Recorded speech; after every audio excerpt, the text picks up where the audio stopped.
देखिए, इस वीडियो में मैं आपको अनुलोम विलोम प्राणायाम के बारे में एक दो चीजें बताऊंगा। अब देखिए, सबसे पहली चीज तो आप ये समझिए कि प्राणायाम का मतलब क्या होता है। देखिए, प्राण असल में संस्कृत भाषा का शब्द है जिसका मतलब होता है लाइफ फोर्स यानी वाइटल एनर्जी, और आयाम शब्द का मतलब होता है किसी चीज, किसी काम या कि फिर किसी इंसान को या तो आगे लेकर आना या कि फिर उसको बढ़ा देना। और देखिए, इसी से प्राणायाम शब्द का एग्जैक्ट मतलब होता है लाइफ फोर्स या वाइटल एनर्जी को या तो आगे लेकर आना या कि फिर उसको बढ़ा देना। अब चलिए जरा सा प्राणायाम के बारे में एक दो चीजें समझ भी लीजिए। देखिए, कोई सा भी प्राणायाम हो उसमें 4 स्टेप्स होते ही हैं, जिसमें से सबसे पहला स्टेप होता है पूरक। और पूरक में असल में यह किया जाता है कि हम अपने पेट को ढीला छोड़ते हुए डायफ्राम से धीरे धीरे और गहराई तक सांस को अंदर खींचते हैं। दूसरा स्टेप होता है कुंभक, और कुंभक में असल में यह किया जाता है कि खींची हुई सांस को जितनी देर तक आराम से अंदर रोक कर रखा जा सकता है उतनी देर तक उसे अंदर रोक कर रखते हैं। तीसरा स्टेप होता है रेचक, और रेचक में खींची हुई सांस को धीरे धीरे और पूरी तरह से बाहर की तरफ छोड़ देते हैं। और चौथा स्टेप जो होता है उसे कहते हैं बाह्य कुंभक, और इसमें सांस को पूरी तरह से बाहर छोड़ने के बाद जितनी देर तक आराम से बिना सांस लिए रहा जा सकता है उतनी देर तक सांस को अंदर नहीं खींचते। अब आ जाइए अनुलोम विलोम पर। और देखिए, अनुलोम विलोम में असल में यह किया जाता है कि एक नोस्ट्रिल से सांस अंदर खींची जाती है और दूसरे नोस्ट्रिल से सांस बाहर छोड़ी जाती है। फिर दूसरे नोस्ट्रिल से सांस अंदर खींची जाती है और पहले नोस्ट्रिल से सांस बाहर छोड़ी जाती है। और इस चीज को कंट्रोल करने के लिए कि कौन सी नोस्ट्रिल से सांस अंदर जाए, इसके लिए एक नोस्ट्रिल पर अंगूठे का और दूसरे नोस्ट्रिल पर कनिष्ठा और अनामिका का इस्तेमाल किया जाता है। और जितनी देर सांस अंदर की तरफ रुकती है उसे कुंभक, और जितनी देर सांस बाहर की तरफ रुकती है उसको बाह्य कुंभक मान लिया जाता है। अब चलिए जरा सा यह भी समझ लीजिए कि अनुलोम विलोम करने से फायदा क्यों होता है और कैसे होता है। देखिए, अगर आप अपनी सांसों पर ध्यान देंगे तो आप इस चीज को महसूस कर सकते हैं कि एक समय में आपकी एक नोस्ट्रिल दूसरी नोस्ट्रिल से ज्यादा चल रही होती है, यानी आपकी एक नोस्ट्रिल से थोड़ी सी ज्यादा सांस आ रही होती है और दूसरी नोस्ट्रिल से बहुत ही कम सांस आ रही होती है। अब देखिए, जो हेल्दी बंदा जो होता है उसके साथ ये होता है कि एक समय में उसकी एक नोस्ट्रिल ज्यादा चल रही होती है और उसके 3 घंटे के बाद उसकी दूसरी नोस्ट्रिल ज्यादा चलने लगती है, और ऐसा ही पूरे दिन होता रहता है। ये हो गई एक चीज। दूसरी चीज आप ये समझिए कि हमारा दिमाग जो होता है ये 2 हेमिस्फीयर्स में बटा हुआ होता है, जिसमें से एक होता है लेफ्ट हेमिस्फीयर और दूसरा होता है राइट हेमिस्फीयर। अब ये जो दिमाग का लेफ्ट हेमिस्फीयर जो होता है ये दिमाग के कामों को दिमाग से करता है, और ये जो दिमाग का राइट हेमिस्फीयर जो होता है ये दिमाग के कामों को दिल से करता है। इसका क्या मतलब हुआ? इसका मतलब यह हुआ कि आपके लेफ्ट साइड के ब्रेन की वजह से आपके अंदर numerical skills, scientific skills, writing skills, speaking skills, objectivity और एनालिटिकल एंड लॉजिकल रीजनिंग होती है।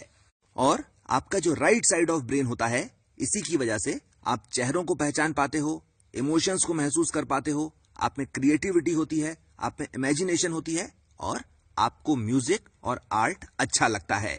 वापस नोस्ट्रिल्स पर आ जाइए। देखिए, होता यह है कि जिस तरफ की नोस्ट्रिल से ज्यादा सांस आ रही होती है हमारे दिमाग की इलेक्ट्रिकल एक्टिविटी उसके अपोजिट साइड में बढ़ जाती है। यानी अगर आपकी राइट नोस्ट्रिल से ज्यादा सांस आ रही है तो आपके दिमाग की लेफ्ट हेमिस्फीयर की इलेक्ट्रिकल एक्टिविटी बढ़ जाएगी और वो बहुत तेजी से काम करने लग जाएगा। और अगर आपके लेफ्ट नोस्ट्रिल से ज्यादा सांस आ रही है तो आपके दिमाग की राइट हेमिस्फीयर की इलेक्ट्रिकल एक्टिविटी बढ़ जाएगी और वो बहुत तेजी से काम करने लग जाएगा। और देखिए, इसी वजह से जब आप अनुलोम विलोम करते हो तो क्योंकि आप अपनी दोनों नोस्ट्रिल से एक के बाद एक पूरी सांस खींचते हो और पूरी सांस छोड़ते हो तो आपके दिमाग के दोनों हेमिस्फीयर्स की इलेक्ट्रिकल एक्टिविटी बढ़ जाती है, जिसकी वजह से आपका दिमाग बहुत ही ज्यादा एफिशिएंटली काम करना शुरू कर देता है। इसके अलावा अनुलोम विलोम करने का सबसे बड़ा फायदा यह होता है कि इससे आपका कंसंट्रेशन बहुत ही ज्यादा बढ़ जाता है, जिसकी वजह से चीजों को याद करना और चीजों को याद रखना बहुत ही ज्यादा आसान हो जाता है। और देखिए, इसी वजह से वो लोग जिन्हें हमेशा थकान रहती है या आलस आता रहता है या किसी काम को करने में मन नहीं लगता या अगर डिप्रेशन की परेशानी रहती है तो उन्हें अनुलोम विलोम जरूर करना चाहिए। अब सवाल ये उठता है कि अनुलोम विलोम करने से डिप्रेशन की परेशानी कैसे दूर हो सकती है, और इस चीज को समझने के लिए आप सबसे पहले इस चीज को समझिए कि हमारी जो राइट नोस्ट्रल होती है इसे पिंगला कहा जाता है, जो हमारे शरीर में गर्मी पैदा करती है और इसीलिए इसे सूर्य नाड़ी भी कहते हैं। और जो हमारी लेफ्ट नोस्ट्रल जो होती है इसे ईडा कहा जाता है और ये हमारे शरीर में ठंडक पैदा करती है और इसीलिए इसे चंद्र नाड़ी भी कहा जाता है। होता यह है, और देखिए इस चीज को बहुत ध्यान से सुनिए, होता यह है कि वो लोग जिनके दिमाग में आमतौर पर निगेटिव थॉट्स ही आती रहती हैं, डिप्रेशन में रहते हैं या आमतौर पर ये सोचते रहते हैं कि मैं तो जान दे दूंगा, आप अगर उनमें से हैं तो आप इस चीज पर जरा ध्यान देकर देख लीजिए कि आमतौर पर आपकी बाईं नाक ही ज्यादा चलती होगी। अब जब आप अनुलोम विलोम करते हो तो क्योंकि आप अपनी दोनों नोस्ट्रल्स को एक्टिवली यूटिलाइज करते हो, सभी तरह की निगेटिव थॉट्स, डिप्रेशन और सुसाइडल टेंडेंसीज 1 महीने के अंदर अंदर कम होना शुरू हो जाती हैं और 3 महीने के अंदर अंदर जड़ से खत्म हो जाती हैं। इस चीज को भी समझिए कि अनुलोम विलोम करने से दिमाग के दोनों हेमिस्फीयर बैलेंस हो जाते हैं और जब ये दोनों बैलेंस हो जाते हैं तो फिर सेंट्रल चैनल, जिसे सुषुम्ना नाड़ी कहते हैं, वो जागृत हो जाता है, जिसके वैसे तो बहुत सारे फायदे होते हैं, पर 4 सबसे बड़े फायदे ये होते हैं कि एक तो पेशेंस यानी धीरज बहुत ज्यादा बढ़ जाता है। दूसरा फायदा ये होता है कि इंसान की रिजोल्यूटनेस बढ़ जाती है। रिजोल्यूटनेस यानी जो ठान लिया वो कर दिखाएंगे। तीसरा फायदा ये होता है कि इंसान की डिसीजन मेकिंग एबिलिटी यानी सिचुएशन के हिसाब से तेजी के साथ और एकदम सही डिसीजन लेने की काबिलियत बहुत ही ज्यादा बढ़ जाती है। और चौथा फायदा यह होता है कि इंसान की क्रिएटिविटी यानी रचनात्मकता बहुत ही ज्यादा बढ़ जाती है। इसके अलावा अनुलोम विलोम करने का दूसरा सबसे बड़ा फायदा यह होता है कि इससे आपके दिमाग के सभी एनर्जी चैनल्स जो हैं वो प्यूरिफाई भी हो जाते हैं और रिचार्ज भी हो जाते हैं, जिसकी वजह से आपका पूरा नर्वस सिस्टम बहुत ही ज्यादा ताकतवर हो जाता है। पर देखिए, ये तो अनुलोम विलोम का एक बहुत ही छोटा सा फायदा मैंने आपको बताया है। वो लोग जिन्हें लकवा मार गया है, अगर वो अनुलोम विलोम करना शुरू कर दें, यानी जिस हालत में है उसी हालत में, पर जितनी देर तक कर सकते हैं उतनी देर तक अगर वो अनुलोम विलोम करते रहें तो 6 महीने से लेकर 1 साल के अंदर अंदर वो चलना फिरना शुरू कर देंगे। अब चलिए यहां पर एक चीज भी आपको मैं बता देता हूं। देखिए, मेरे मौसा जी जो हैं उन्हें लकवा मार गया था और 3-4 महीने सभी जगह से निराश होने के बाद वो किसी सिद्ध से मिले, जिन्होंने उनको ये बताया कि आप अनुलोम विलोम करिए, और 9 महीने के अंदर अंदर उन्होंने सहारा ले लेकर चलना शुरू कर दिया और उसके 4 या 5 महीने के बाद वो पूरे सही तरह से चलने लग गए थे। अगर मैं इसे अपने शब्दों में कहूं तो मैं ये कहूंगा कि अनुलोम विलोम करने से सुकून हासिल हो जाता है। और देखिए, अनुलोम विलोम के इन्हीं फायदों की वजह से स्वामी विवेकानंद जी ने भी जिस एक प्राणायाम को करने के ऊपर खास तौर पर जोर दिया है वो है अनुलोम विलोम। इस चीज को भी समझिए कि अगर कंसंट्रेशन के बारे में बात की जाए, चीजों को सीखने के बारे में बात की जाए, चीजों को याद करने के बारे में बात की जाए और उन्हें वैसा का वैसा बता देने के बारे में बात की जाए, तो स्वामी विवेकानंद जी की कोई काट नहीं है। भाई, अपनी पूरी नॉलेज को कुल मिलाकर 9 वॉल्यूम्स में समेट कर रख देना, ये काम एक क्रिएटिव जीनियस ही कर सकता है, दूसरा कोई नहीं। ये हो गई एक चीज। दूसरी चीज देखिए, आप ये भी समझिए कि अगर आप मेडिटेशन करते हैं या कि फिर अगर आप किसी से मेडिटेशन सीख रहे हैं और अगर वो आपको अनुलोम विलोम करने के लिए नहीं बोल रहा है, मैं इस चीज को लिख कर दे सकता हूं कि उस बंदे को मेडिटेशन के बारे में कुछ भी नहीं मालूम। अब चलिए जरा सा कार्डियोवैस्कुलर सिस्टम के बारे में भी बात कर लेते हैं।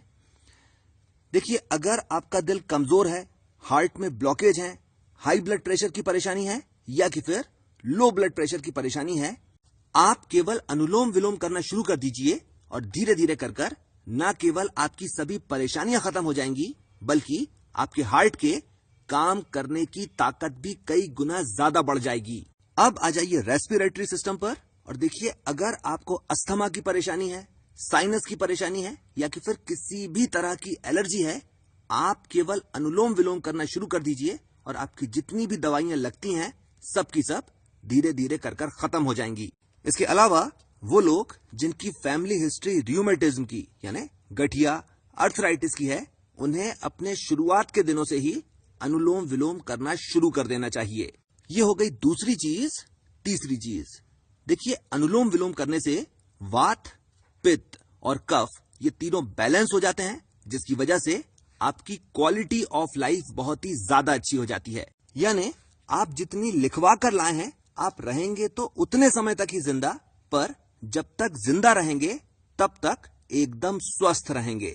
अब आ जाइए डाइजेस्टिव सिस्टम पर। और अनुलोम विलोम जो होता है, ये डाइजेस्टिव सिस्टम के लिए बहुत ही ज्यादा फायदेमंद रहता है। सवाल उठता है कि कैसे? देखिए, होता यह है कि जितनी बार हम अनुलोम विलोम करते हैं, उतनी बार हमारा डायफ्राम जो होता है, ये हमारे डाइजेस्टिव सिस्टम को दबाता है, जिसकी वजह से जितनी बार आप अनुलोम विलोम करते हैं, उतनी बार आप अपने डाइजेस्टिव सिस्टम की अंदर से धीमे धीमे मसाज कर रहे होते हैं। मसाज करने से क्या फायदा होता है? मसाज करने से यह फायदा होता है कि जिस जगह की मसाज की जा रही होती है, उस जगह का ब्लड सर्कुलेशन बहुत ही ज्यादा अच्छा हो जाता है। और देखिए, इसी वजह से जब आप अनुलोम विलोम करते हो तो आपका डाइजेस्टिव सिस्टम जो होता है, ये बहुत ही ज्यादा अच्छे तरह से काम करना शुरू कर देता है। अब चलिए जरा सा ये भी समझ लीजिए कि अनुलोम विलोम कैसे करना है, कब करना है, कितनी देर तक करना है और कौन कौन अनुलोम विलोम कर सकता है। सबसे पहली चीज, आप सुखासन में, पद्मासन में या वज्रासन में बैठ जाइए। दूसरी चीज, और देखिए, अनुलोम विलोम करने से सबसे ज्यादा फायदा आपको तब मिलता है जब अनुलोम विलोम करते समय आपकी रीढ़ की हड्डी की पोजीशन एकदम सही रहे। और देखिए, इसीलिए अगर आपको सही तरीके से बैठने का तरीका नहीं मालूम है, तो आप ये करिए कि आप सुखासन में बैठिए और अपने हिप्स और अपनी पूरी पीठ को दीवार से चिपका दीजिए। अब आ जाइए तीसरा स्टेप पर और यहां से हम सांस खींचना शुरू करेंगे। अब जब आप शुरुआत करेंगे तो आप सबसे पहले इस चीज पर ध्यान दीजिए कि आपकी कौन सी नोस्ट्रिल से ज्यादा सांस अंदर आ रही है। अगर राइट नोस्ट्रिल से ज्यादा सांस आ रही है तो लेफ्ट नोस्ट्रिल को बंद कर दीजिए, और अगर लेफ्ट नोस्ट्रिल से ज्यादा सांस आ रही है तो राइट नोस्ट्रिल को बंद कर दीजिए और अपने पेट को ढीला छोड़ते हुए धीमे धीमे और गहरी सांस अंदर खींचिए।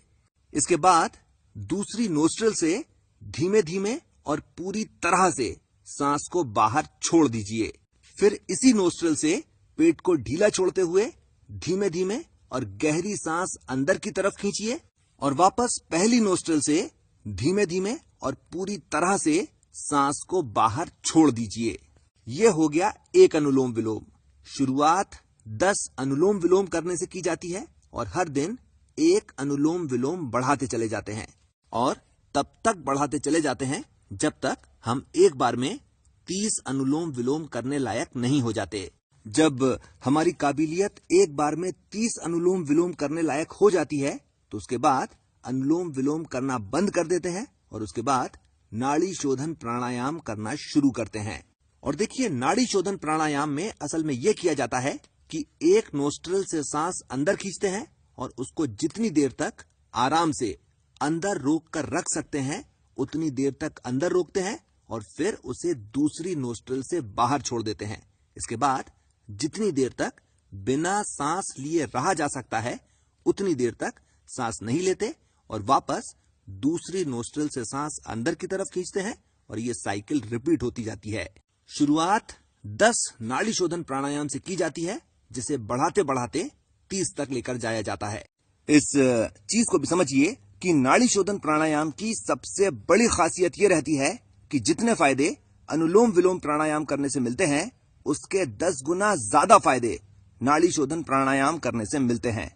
अब आ जाइए दूसरे सवाल पर कि अनुलोम विलोम कब करना चाहिए। और देखिए, अनुलोम विलोम करने का सबसे सही समय सुबह का समय होता है, फ्रेश होने के बाद।